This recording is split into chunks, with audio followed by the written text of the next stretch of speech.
Long before any European ship crossed the Atlantic, the lands now called North and South America were already home to millions of people.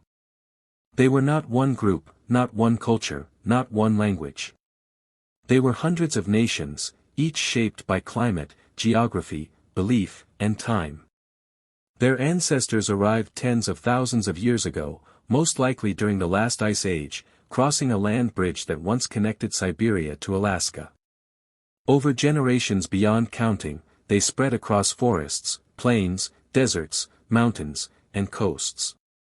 As they moved, they adapted, learned, and built civilizations that were deeply tied to the land itself.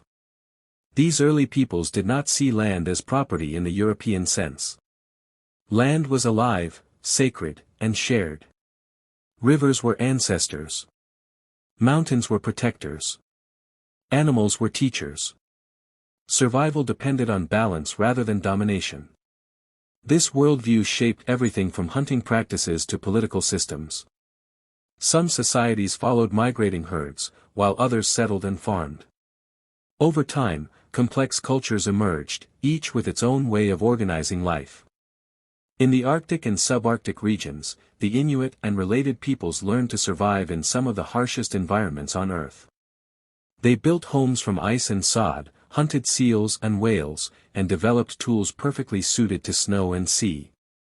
Farther south, along the Pacific Northwest coast, tribes like the Haida, Tlingit, and Kwakiutl lived in a land rich with forests and fish. They built large wooden houses, carved towering totem poles, and developed social systems based on clans and ceremonial wealth. In California and the Great Basin, native communities adapted to dry landscapes by becoming expert gatherers and small game hunters. Acorns were a staple food, carefully processed to remove bitterness. Their societies were smaller, but their ecological knowledge was vast.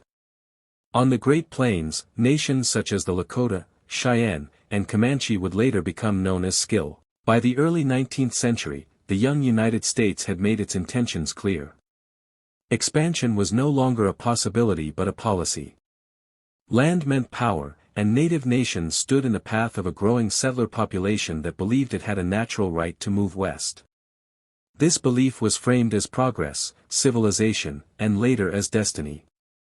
For native peoples, it meant dispossession on a scale never seen before. At first, the federal government spoke the language of treaties. Agreements were signed promising peace, protection, and permanent homelands. In practice, these treaties were tools of pressure. Many were negotiated under threat of violence, starvation, or military force. Others were misunderstood due to language barriers or radically different views of land ownership. Once signed, treaties were frequently ignored or rewritten when settlers demanded more territory. One of the most devastating policies was forced removal. In 1830, the Indian Removal Act gave the federal government legal authority to relocate native nations east of the Mississippi River to lands in the West. This policy was promoted as a humane solution, claiming it would protect native cultures by separating them from white settlers. In reality, it was a calculated seizure of fertile land. The Cherokee, Creek, Choctaw, Chickasaw, and Seminole nations, often called the Five Civilized Tribes by Americans because of their adoption of farming, written laws, and Christianity, were among the primary targets. Despite their efforts to adapt and coexist, they were not spared. The Cherokee even won a legal victory in the U.S. Supreme Court affirming their sovereignty. The ruling was ignored. Removal was brutal. Families were rounded up by soldiers, given little time to prepare, and forced to march hundreds of miles.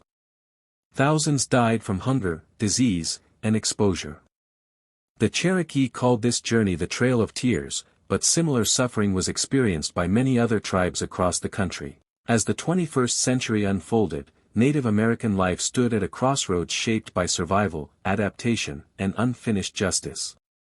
Native nations were still living with the consequences of centuries of dispossession, yet they were also asserting themselves in new and powerful ways. The struggle was no longer only about survival. It was about sovereignty, dignity, and the right to define the future. Tribal sovereignty became a central issue.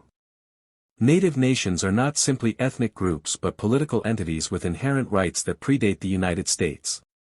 Court battles over treaty rights, land claims, and jurisdiction filled federal dockets.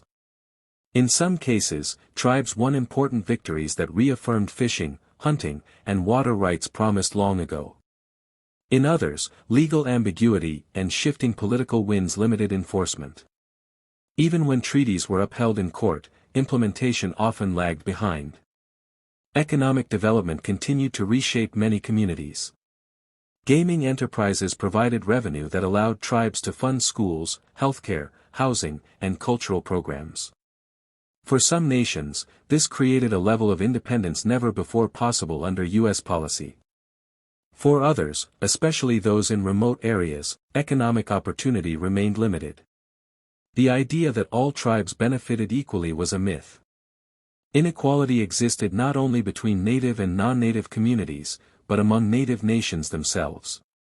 Cultural revitalization became one of the most powerful movements of the modern era. Languages once near extinction were taught again in immersion schools and community programs.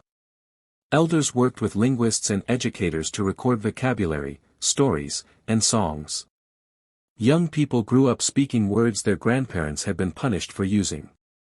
This recovery of language was more than communication. It was a reclaiming of worldview and identity. Religion and ceremony also experienced renewal. Practices that had once been banned were openly sealed. As the 20th century began, Native American life was shaped by contradiction.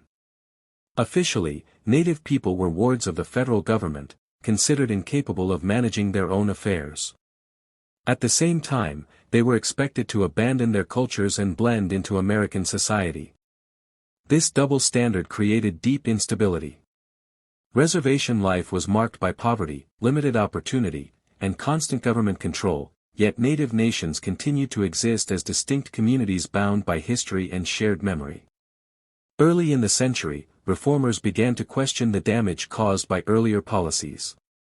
Reports exposed the failure of boarding schools, the corruption of reservation agents, and the economic devastation brought by land allotment. In 1924, Native Americans were granted U.S. citizenship. While this was framed as progress, it did not automatically grant voting rights in many states, nor did it respect tribal sovereignty. Citizenship did not end discrimination or poverty. It simply added another layer to an already complex identity. During the 1930s, a shift in federal policy occurred. The Indian Reorganization Act aimed to reverse some of the damage of allotment by allowing tribes to re-establish self-government and communal land ownership. Some land was restored, and tribes were encouraged to adopt constitutions. For certain nations, this provided a path toward rebuilding political structures. For others, it imposed Western-style governance that did not align with traditional leadership systems. The policy marked a change in tone, but not a full restoration of autonomy. World War II became another turning point. Thousands of Native Americans served in the military, often at higher rates than the general population. They fought in Europe, the Pacific, and North Africa. Native soldiers earned respect for their bravery, and some, such as the Navajo code talkers, played critical roles by using their languages to create unbreakable military codes.